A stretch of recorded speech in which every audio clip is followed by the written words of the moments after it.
Buenas tardes. Les voy a hablar de el tema del corazón de la toma del caso. Cada remedio produce una perturbación central específica, aunque diferentes órganos estén involucrados, dependiendo de su susceptibilidad. La perturbación central es la causa de estos efectos periféricos en los órganos. La perturbación central es responsable de la patología en los órganos, pero la misma patología puede ocurrir bajo la influencia de distintas perturbaciones centrales. La perturbación central producida por un remedio consiste en aquellos rasgos como síntomas mentales y funcionales de los sistemas nervioso, endocrino e inmunológico. El sistema psiconeuroendocrino inmunológico. Sus letras son PNEI.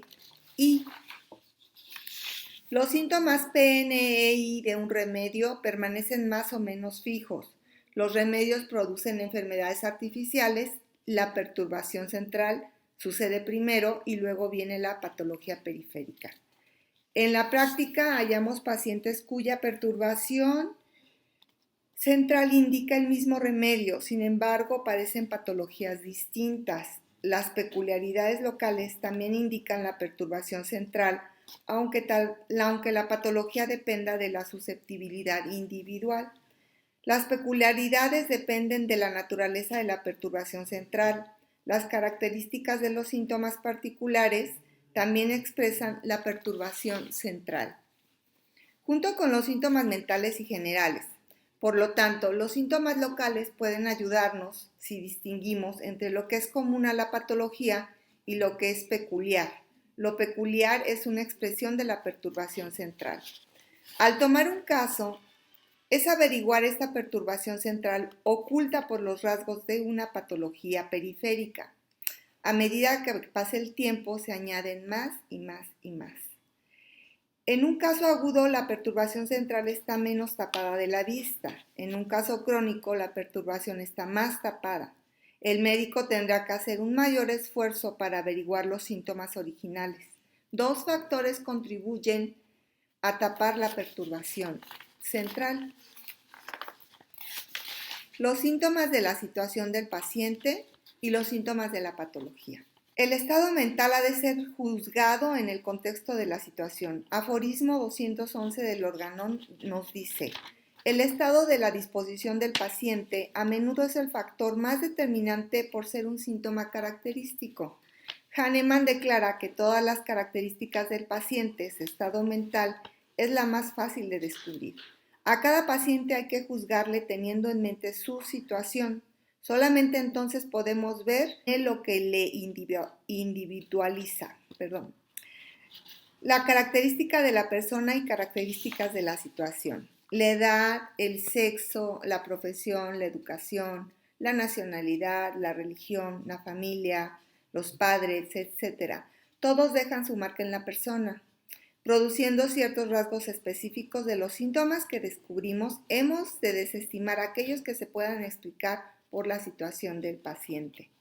En otras palabras, hemos de desechar del agregado mental del paciente aquellos rasgos que se deben a su contexto sociocultural. Hemos de sustraer del cuadro todos los síntomas comunes al grupo a que pertenece y que puedan ser explicados por el contexto. Un remedio es el mismo en cualquier lugar, aunque las expresiones pueden variar. Por ejemplo, si el síntoma es un remedio concienzudo, puede manifestarse como un alto sentido de la responsabilidad.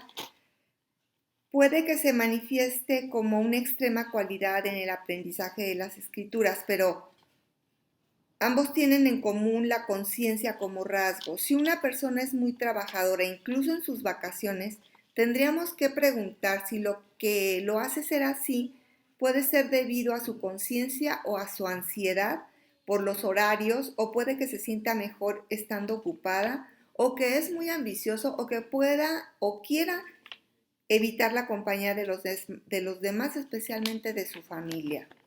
En segundo lugar, hemos de investigar cuáles son los síntomas debidos a patología. El homeópata ha de separar lo acumulado del original para que la verdadera identidad de la estructura se vuelva clara. Las observaciones o síntomas iniciales pueden dar un indicio del remedio, pero un buen homeópata examinará todos los aspectos y esclarecerá todo el cuadro antes de decidir sobre su presentación.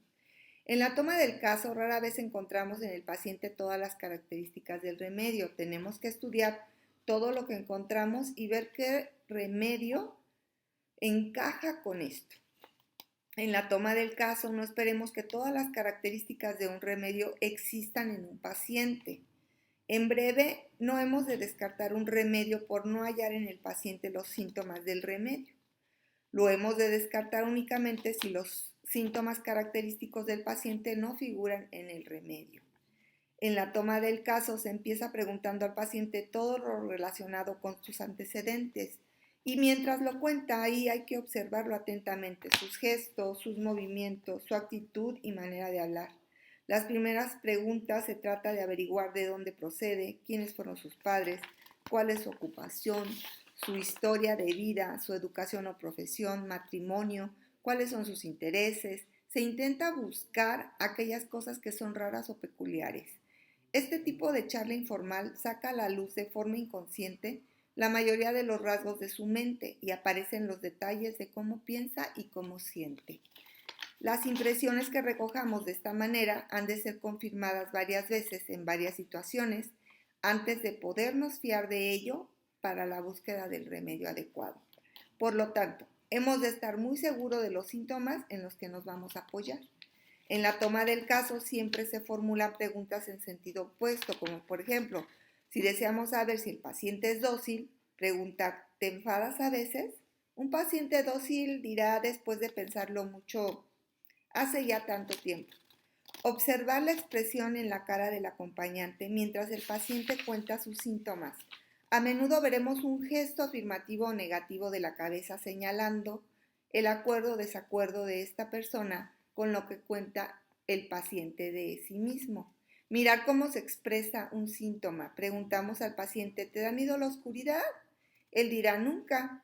Esto lo tomamos no como ausencia de miedo, sino como comportamiento fanfarrón.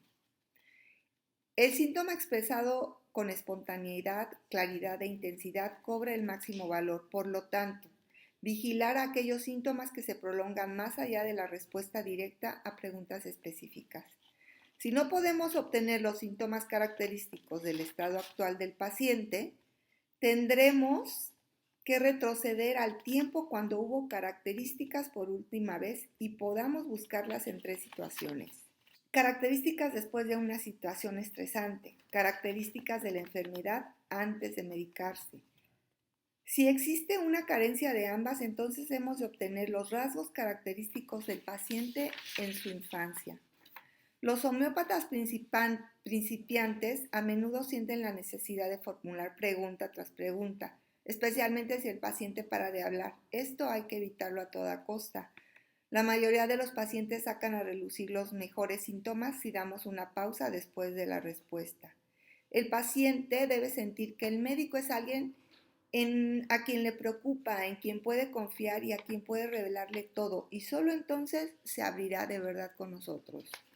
Si al tomar el caso llegamos a un callejón sin salida y no sabemos cómo hacer que nos hable, pídale describa un día típico de su vida, su rutina, desde la mañana hasta en la noche, y se obtendrán muchas pistas de lo que él cuenta. Gracias.